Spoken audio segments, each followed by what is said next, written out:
Jana tulizungumzia hili swala hapa.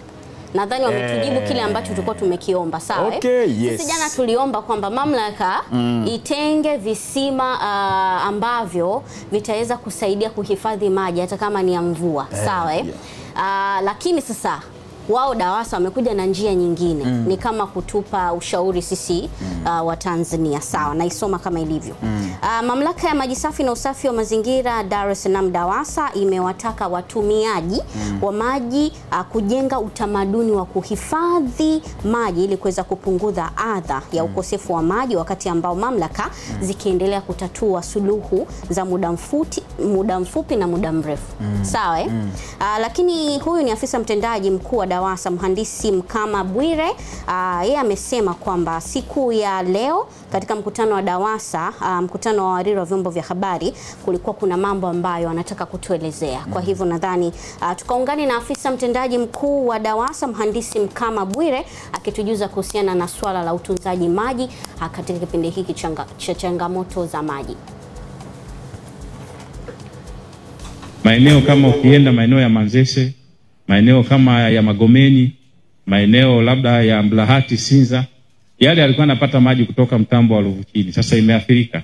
Kwa hiyo tunajitahidi sasa tutumie haya huku kwenye mtambo wa Ruvu Juu, tunawezaje kuyafikisha angalau nao wasikose kabisa katika kipindi hiki, kipindi tunaendelea na jitihada hizo, angalau waweze kupata.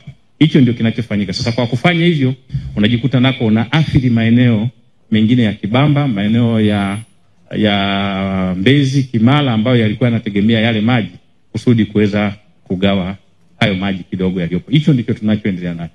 Lakini kuna swala la mivujo ambayo nayo hipo, kimsingi inapunguza maji kidogo ulionayo. Sasa ni kuyasimamia, kuhakikisha mivujo inafanywa kazi kwa haraka, kwa sababu mivujo inapokuwa mingi na maana maji mengi yanapotea.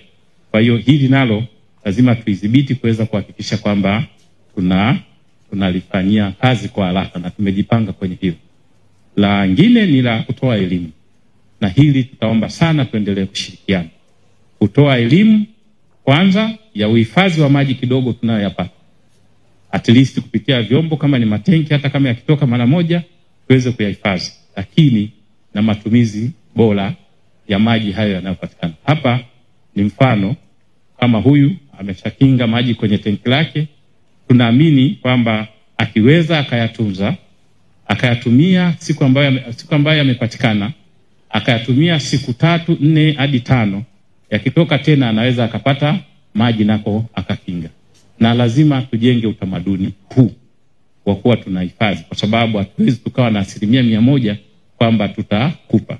Kwa utamaduni wa kuhifadhi maji nako ni swala la elimu na matumizi bora ya maji ya kidogo yanayopatikana katika kipindi hiki. The Bantu.